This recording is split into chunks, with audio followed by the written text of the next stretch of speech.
And it's also noted in the book, some of the great names. There's another guy photo in here, Peter, if I can find it, with all the nicknames Flappers. Flappers. Yeah, Flappers. Flappers. When you see the photo of Flappers, there, Pete, go to page, let me see. This is good radio for you. Just before 113, the second page, and you'll see there's a picture there. It looks like that. There's Flappers there. Over on that side. So Flappers, Big Lou. There was a couple of a friend of mine, or going to be relatives of me, the Flynns used to live. Yeah, Jamie Flynn, yeah, Rodney Flynn. Rodney and Pat. Yep. That, I was talking to Pat during the week, and Rod all through there. What else have we got? Sorry, Crooksy going for a bit. So, I was going to say, there is another book out called Rage by Julie Mack. It's a Sharpies journal. Okay. Yeah, it's a real good read, and she's got a few stories in there about the Thomastown Sharps fighting. She was from the West Side Sharps, fighting at the Myer Music Bowl. Yep. Fighting at the Myer Music Bowl. Yeah, she's got a few stories in there about the Thomastown Sharps. And how did the Sharps actually finish up? Or how did it just... Can we hold that thought? Sure. We'll take a break, because we've got a lot more we've got to get through with Nick. We'll take a break. It is 9:45 on Winners of Plenty Big Sports Breakfast. It is 12 minutes to 10. We've got Nick Tolewski, who co-authored with Dean Crozier Once Were Sharps, for talking about the colourful life and times of the Thomastown Sharps.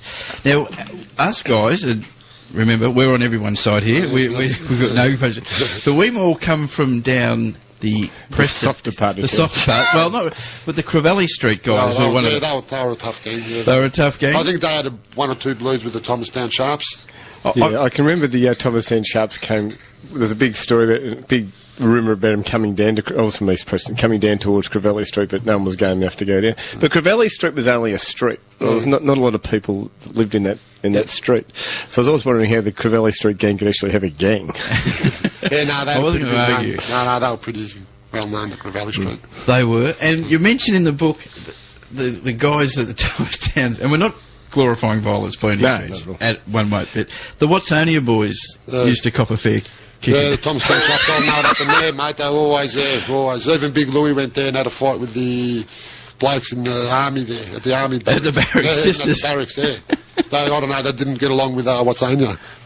They did like Watsonia. I couldn't imagine Watsonia having too many tough people in those days. Oh, no, but they did, and there was a bit of a road rage incident there, I think, in Plenty Road or something, that might have got out of hand.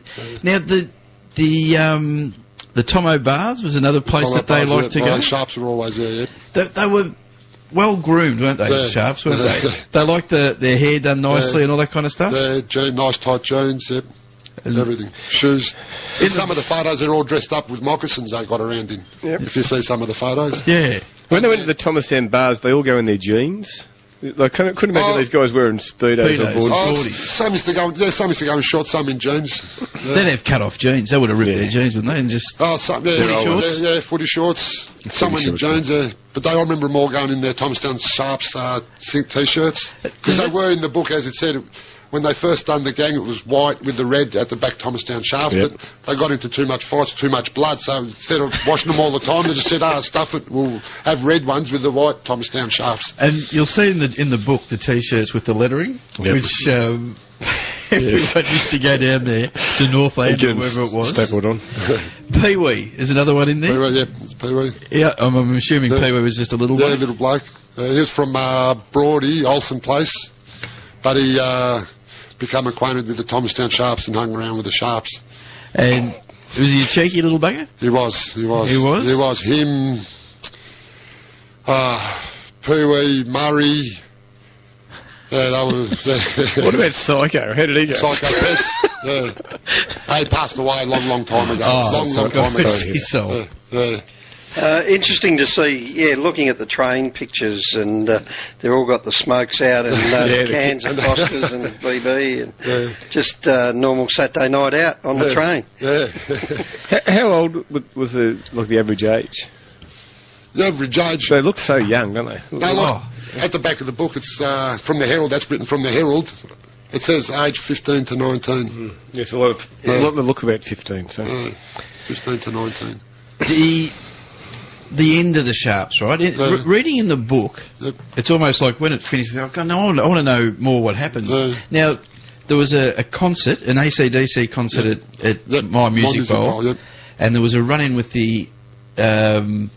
was it Lebo-Time? Oh, there was that night. Everyone remembers that night was a Sharpie fight. Sharpies were fighting everywhere. It was mayhem. Every gangs were fighting. It was a real big show. And the Lebanese Tigers, they'd given them a bit of a shellacking in the botanicals, and made their way back to Princess Bridge. And the Lebanese Tigers had gone away, bolstered their ranks, come back twice as big. And the Sharps were on the Sharps were on the platform on the ramp there. Remember on the ramp? It used to come down to the Princess Bridge there, and the Tigers come down, but the police and the guards just got right in the way. Acted as a human barrier, more or less, to stop the mayhem, and the boys went home, and more or less after that, it disbanded. Yeah, a lot of people. Some got into the drugs and crime and there. Was it like? Did it just dissipate over time, or did they say, "This is ridiculous. I'm doing something else"? Still slowly. There's still a few of the boys were hanging around here, there. Group of 2 here, group of 3 here, but over time it went. It just didn't congregate. Even still now you go to Thomastown, you still see 1 or 2 of them down there. They do. 100%. You still see them. Still trying to get the money out of the money machine. I'm going to win you one day. As they go along. Yeah, and I've also let you know too, like I've had a lot of people read. One bloke, a few blokes have said they've never read a book in their life, and first book they've read. Well, Rick's just read his first book in his life. I've finished it. There's a few people there that they can't read. They've got glasses specifically just to read the book. It's a bloody great thing. And it's an easy read, Nick. It's well spaced out, clear, and a lot of pictures as well. So it's a really easy read, and it's quite interesting. Yeah, definitely. Look, I wanted just really to do it for the community. I've done 200 copies, and they were gone in 5 days. Yeah. So I got another 400, and they've just gone. So I just got this issue now. I just got them yesterday after 3 weeks. You watch how, once our audience listen to it, mate, this will go through the roof. Now, where can one purchase a book? Well, where can we buy it? Via Thomastown News Agency, High Street, Thomastown. He's my main seller. He's sold over 200 in the last couple of months. I sell it. I really haven't gone out and advertised it yet because I've just been flat out. Everyone wants a copy here, there, running around like a chook with no head. I've really had a chance to... What are you selling them for? How much? $20. That's a good buy. That is $20 well spent. Pure entertainment. Or if big companies, big people want them, I sell a box of 50 for $600, 40% off. Beautiful work. There is, it is just, as we say, we're not glorifying violence. It's just, this is the era that we grew up in. It's good fun. Everyone likes reading. Everyone was wrapped. I get a lot of people coming up to me, Nick, grouse. Have you done any other sort of writing before? Nah, first time. Great effort. And congratulations to Dean Crozier. It's good on him for getting behind it. The photos, where do the photos just... Well, they're just Kodak snaps that were... Believe it or not, they were all Bowie's photos. They're all Bowie's photos. Bowie's photo album. He had them. Yeah. Alexander Avenue. Chichio. Which one's Chichio's pizza? Gino's. Where Gino's is now, that was Chichio's. Is that High Street? Yeah, High Street. Next to Safeway. Next to Safeway. Oh, in Laylaw there. Yeah. Okay. It's hard to come out of the car park there with the High Street. I always find as I go through. It is just, for all the people in this area, it's a great walk through time. Some of the cars you can see in the background and the just the spots. It's a great reminiscence of a different era. And I encourage everyone to get out there and have a bit of a read and see what it was like back in Tomo, back in late 70s, early 80s. And now a lot of people have been bugging me. They want more stories. Nick, they just couldn't put it... Once they couldn't put it down and they've read it, Nick, we want more stories. I'm getting a lot of people, Nick, more stories. So could there be two? Yeah, there's probably a good chance. Very good chance. Because there's much more stories to be told. We were just a bit paranoid. We didn't want to say some stories like... There's one story, one bloke got thrown off Mary Station and all that, But I think in this next issue, mate, we might get it happening. All beautiful. Mate, can you see Working Dog doing a movie? I can actually see an Underbelly series or something like that. It's a different. It's a culture. It was a different era, and it's a fantastic, mate. Well, when I got it released within 4 days, Chris Reed, he does documentaries on tattoos. He rang me, got my number, and he wanted my.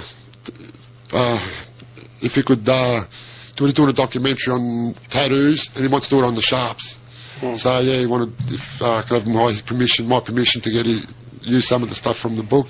A lot of homemade tattoos too with the Sharps, wasn't there? Oh, Bowie done a few. A lot of blokes are doing their own tattoos. Compass and ink. I think a lot of them still getting tattoos as well. Yeah. I still see some of them still getting tattoos. Might go get one myself today, Chris. Might get dingo written on my arm. Big ears. Look at big ears over here. Are you in this, Rick? You just put the bloody book down. I like the photos. It's quite intriguing. It is just fantastic.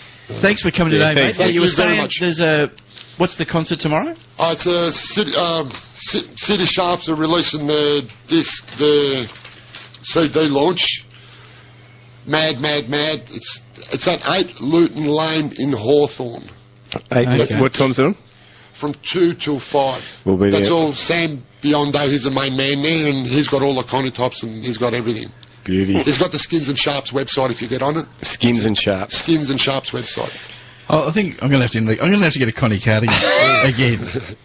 Just want to get. Surely you'd fit into your old one. I'm getting back to. You're looking good. I'm looking okay. Nick Tolewski, once with Sharps, you can get it at the best place to go straight away would be the Thomastown News Agents. Thomastown News. They're going to have it's on eBay. On eBay as well. It's on eBay, yep. And could I have one big thanks to Laz from Trojan Press? He makes things happen, mate. He got all this happening for me. So yeah, big thanks to Laz. No worries. Beautiful work, mate. That's been a great winners of Plenty Big Sports Breakfast today.